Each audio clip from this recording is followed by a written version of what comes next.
o Baldos mandou uma carta para o Rondon, me recomendando. E, incrivelmente, o Rondon me adotou e me ofereceu que eu fosse trabalhar com ele para estudar os índios.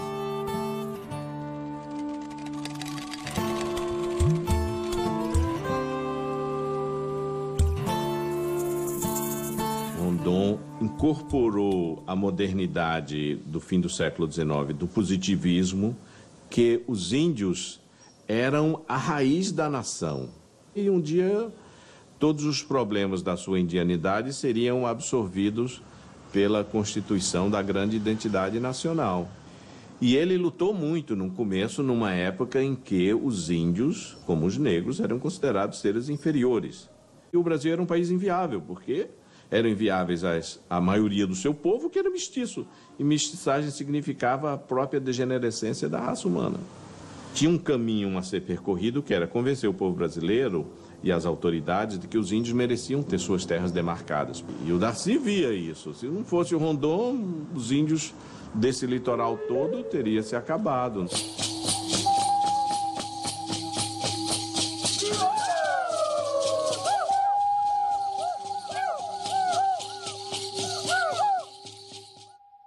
Os Cadiuel, que viveria na periferia do Chaco, com o Pantanal, adotaram o cavalo, viraram os senhores daquela região, submeteram diversos povos indígenas à vassalagem e, ademais, tinha a cerâmica mais bonita do Brasil, e que fascinou também, 10 anos antes, o Lévi-Strauss.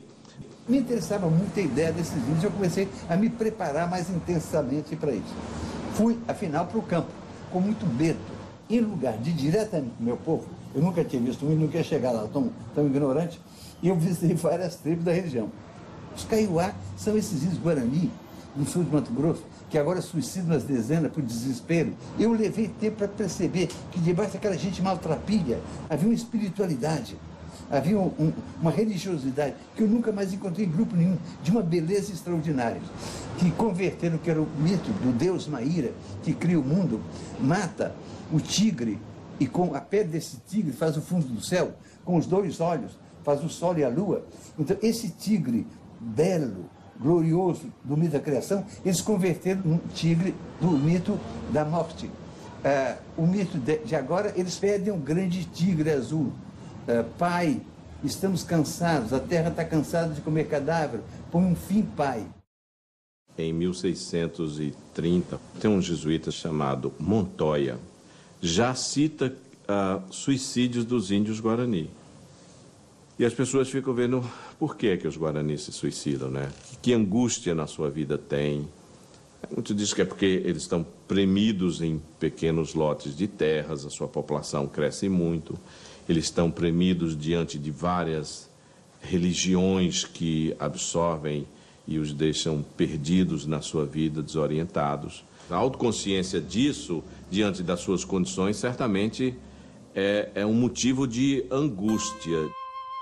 Em geral, são jovens que morrem entre 12, 14 e 20 anos, o que é uma tragédia, de fato.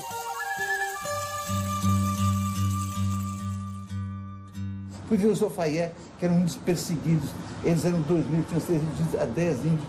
Trabalhei com cada um deles, tentando reconstituir pela palavra deles um povo que tinha desaparecido.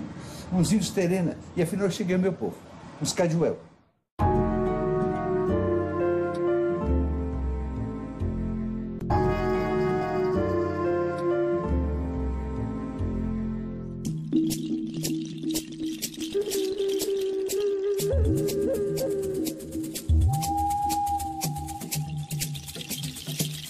Eu diria que aprendi mais com os Cadiuel a ser antropólogo do que aprendi na escola. Se eu não tivesse visto os outros, eu não teria entendido, porque eles também pareciam miseráveis, pareciam pobres, pidões. Mas era a atitude dele de pedir, era totalmente diferente da Kaiowá, era totalmente diferente do Terena.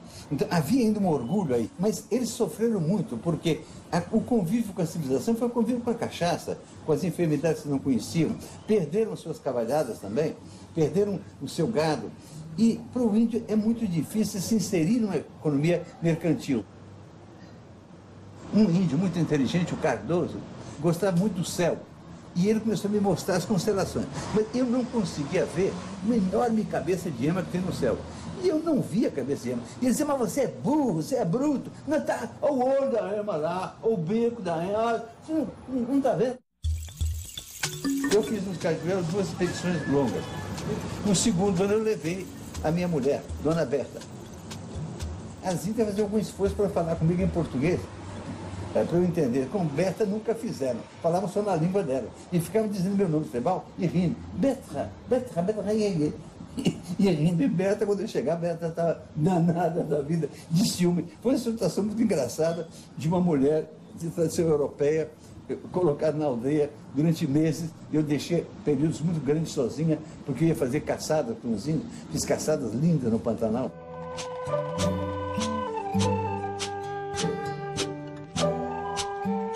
Os Cajuel estavam exatamente numa fronteira entre o que poderia ser português e o que ser espanhol. O Pantanal brasileiro é brasileiro por causa dos Cajuel. Isso precisa ser reconhecido na história brasileira. É o único caso no Brasil de um tratado de paz desses índios com os portugueses. Fora as terras da Amazônia, é a maior terra indígena que tem, que são 530 mil hectares. Em função disso, quando Rondon foi fazer as linhas telegráficas em Mato Grosso, ele demarcou o território desses índios. Só que o SPI antigo fez com eles uma traição. É que arrendou mais de metade, quase toda a área, a fazendeiros que estão lá. Num certo momento, o governo de Mato Grosso quis diminuir a área deles.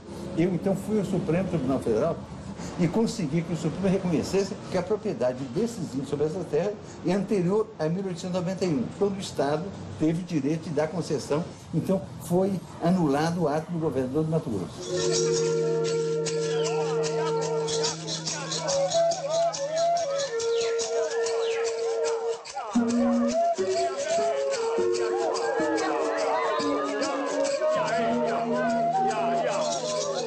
Eu queria estudar os Tupinambá, mas em lugar de estudar os Tupinambá da costa brasileira, de 1500, nos documentos sobre eles, eu queria encontrar a tribo Tupinambá que tivesse sobrevivido. Encontrei, afinal, uma tribo sem quase nenhum contato com a civilização. Os índios que se chamam assim mesmo Kaapor. Kaapor é povo da mata, um povo que se concebe assim mesmo como fruto da mata.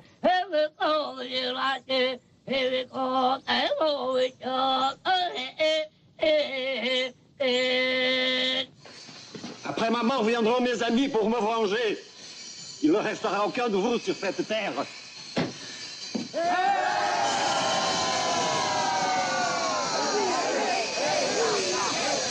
Muitas aves dos Tupinambás tinham perdido. Por exemplo, a antropofagia ritual tinha uma forma de carnear e comer um veado que, de fato, era meio de brincadeira, uma representação como se estivessem comendo uma pessoa. Eu fiquei realmente pasmado com algumas coisas. Índios que eram guerreiros, que eram temidos externamente, mas índios que guardavam no convívio entre eles uma solidariedade, uma cordialidade formidável. Nunca eu vi um índio dar um sopapo no outro. Nunca vi uma mãe castigar fisicamente um filho. E o fato de que nunca bater na criança e nunca enganar a criança faz com que a criança tenha uma tranquilidade também que a gente não encontra entre nós. Outra coisa também que me deixou assim extasiado foi uma presença da vontade de beleza generalizada. Então, uma índia que trança um cesto para carregar mandioca faz o cesto muito mais primoroso do que é necessário para carregar mandioca, porque cada cesto que ela faz é o retrato dela. Eu levava o coração de flecha de uma aldeia para outra. Os índios pegavam, ai de fulano. Eles sentiam em cada artefato a caligrafia, como nós reconhecemos letra, de quem fez.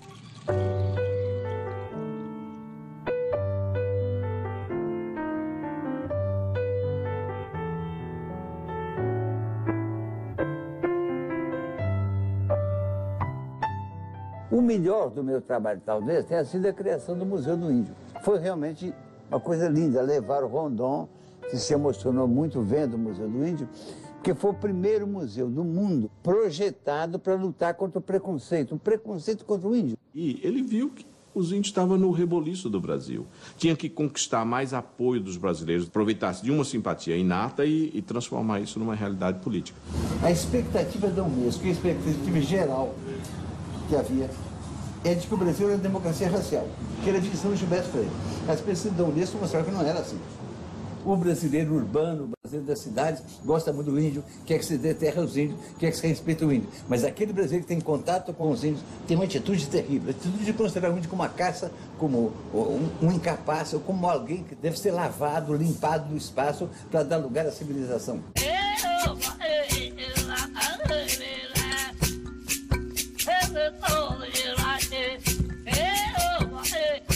Nos 40 anos de convívio com os índios, de luta pelos índios também, há uma coisa de que eu me orgulho muito que eu fiz. Foi ajudar a criar o Parque Indígena do Xingu. Eu tive uma ideia de procurar Getúlio Vargas e de apresentar a eles um trabalho que estava sendo feito pelos irmãos Vilas Boas, que tinham chegado lá e que tinham estabelecido um bom contato com os índios. E eu propus a Getúlio o seguinte: se fizermos um grande parque, será um modo de reservar um pedaço da natureza brasileira. Eu proponho que o senhor reserve para os netos dos netos, nossos netos, uma amostra da natureza brasileira original.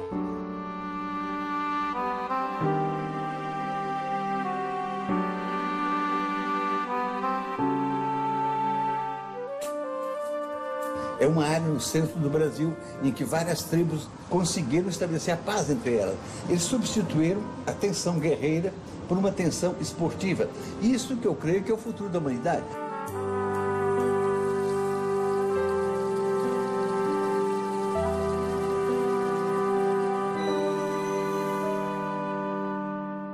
Com a entrada de Juscelino Kubitschek, o SPI entrou naquela terrível coisa de fazer parte da distribuição de cargos. Queriam alugar as terras dos índios, como fizeram com o Cajuel, ou dar as matas dos índios para serem exploradas, ganhando dinheiro com isso. Eu entrei numa quantidade tal de conflitos que eu continuei fora a lutar pelos índios, mas deixei de ser funcionário, deixei de ser o etnólogo daquele órgão.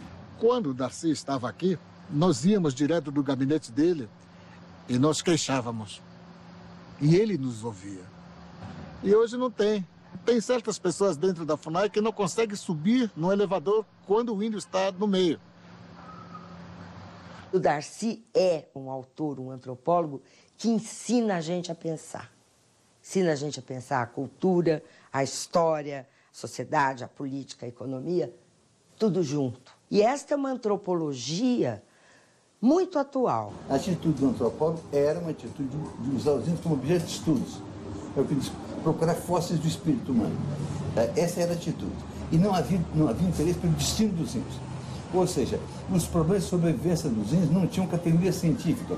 Foi lá, no convívio com eles, que eu me convenci de por que não estudar as condições de existência dele numa atitude solidária. Ele reconta a história do Brasil do ponto de vista indígena. Ninguém fez isso.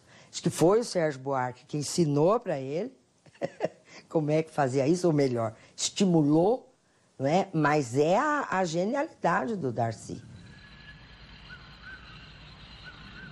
Não gostava mais de caçar, de pescar, de dançar.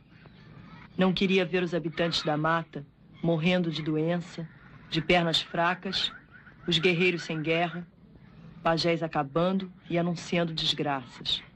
O Irá é um livro lindo, maravilhoso do Darcy, falando de uma história de um índio Urubu-Capó, que em 1938, depois que perdeu 2 filhos por morte de sarampo, e foi até São Luís do Maranhão, andando 600 quilômetros, dizendo que ia à procura de Maíra.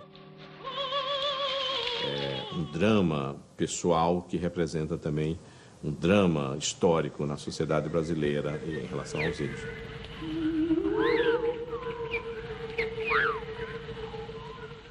Os índios hoje são protagonistas de suas histórias, estão escrevendo seus livros, fazendo seus filmes. E o Darcy via tudo isso neles numa época em que eles eram praticamente desprezados, né? Então, ele é um emblema da luta dos índios. Como ele continuou sempre, ele parou de fazer trabalho de campo, porque ele se tornou ministro, senador, mas ele não parou de defender os índios. O índio sofre um processo de transfiguração étnica, um processo radical e terrível. Todo o ambiente muda quando chega ao branco. Ele experimenta aquelas mudanças indispensáveis para sobreviver no novo meio. Mas essa transfiguração não significa uma aculturação. O índio que consegue manter a sabedoria dos seus pajés e celebrar isso, o tempo da lua nova, da chuva, né, das estrelas, quem é que pode quebrá-lo, né? Com o grupo de indigenistas ligado ao Darcy Ribeiro, a gente foi abrindo uma nova ideia de como usar esses recursos, inclusive internacionais, para defender, por exemplo, o direito do índio estudar em Brasília. Ao mesmo tempo, esse índio ele quer ter acesso a novas tecnologias, tecnologia da informação, né? Inclusive para guardar sua cultura, sua tradição. Eu posso ser o que você é, mas sem deixar de ser quem sou.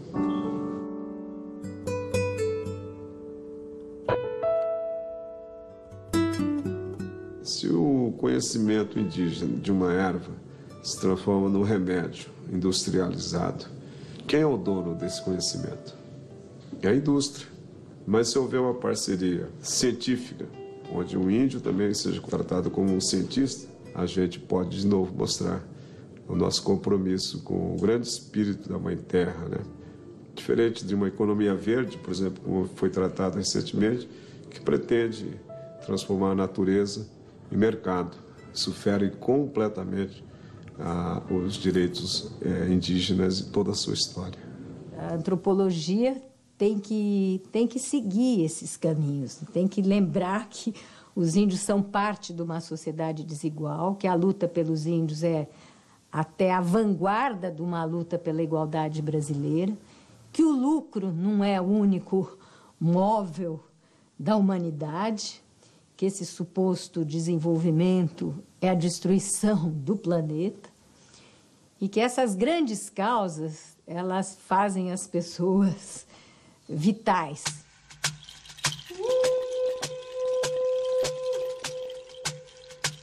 Natureza e ser humano é uma coisa só. O ser humano é a Terra num dado avançado de sua evolução, onde ela pensa, sente, ama, porque nós somos Terra. Eles vivem isso. O coração dessa pedra, o coração do animal, o coração dessa floresta, o meu coração e o coração do grande espírito é um coração só. E nós sentimos que ele pulsa. E isso é vida.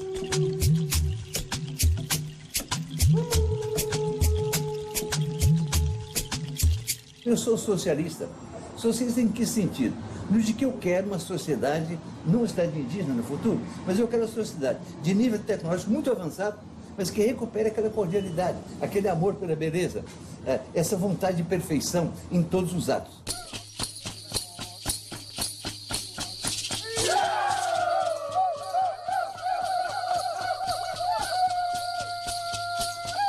O Brasil sempre foi moinho de gastar gente. Moeu, liquidou.